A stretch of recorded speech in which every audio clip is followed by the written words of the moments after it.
ஒரு அழகான பசுமையான காட்டில் விளையாட்டாகவும் சுறுசுறுப்பாகவும் இருக்கும் ஒரு சிறிய குழந்தை வாழ்ந்தது.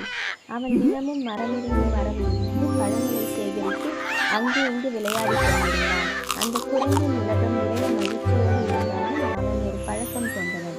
எதையும் பிறருடன் பகிர்ந்து கொள்ள மாட்டான். ஒரு நாள் அவன் காட்டின் நடுவில் பிரகாசமாக ஒளிரும் ஒரு சிறிய குளத்தை கண்டான். அந்த குளம் மிகவும் விசித்திரமானது. சூரியனின் ஒளியில் அது மின்னியது. காற்று அதன் மேல் தழுவிய போது நீர் வண்ணம் மாறியது. அது ஒரு மந்திர குளம். அந்த குளத்தின் ரகசியம் என்னவெனில், யாராவது ஒரு நல்ல காரியத்தை செய்து பிறருடன் பகிர்ந்தால் அந்த குளம் அதிசயமாக பழங்களை உருவாக்கும். ஆனால் இது யாருக்கும் தெரியாது. ஒரு நாள் குரங்கு விளையாடிக் கொண்டிருந்த போது தவறுதலாக ஒரு பழத்தில் நீரில் போட்டது. அத்துடன் குளத்தின் மேல் ஒரு பெரிய மரம் தோன்றி அதில் நிறைய இனிய பழங்கள் முளைத்தன. அவன் ஆச்சரியப்பட்டான். ஆனால் மகிழ்ச்சி விரைவில் பேராசையாகியது. எல்லா பழங்களையும் தனக்கு எடுத்து வைத்துக் கொண்டான்.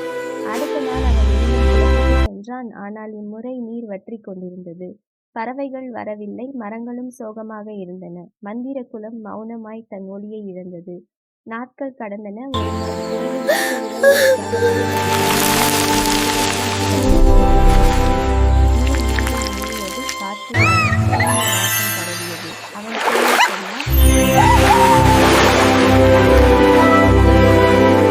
எடுத்து எல்லோருக்கும் வழங்கத் தொடங்கினான். அவனது மனம் நிறைவடைந்தது. காடு மகிழ்ச்சி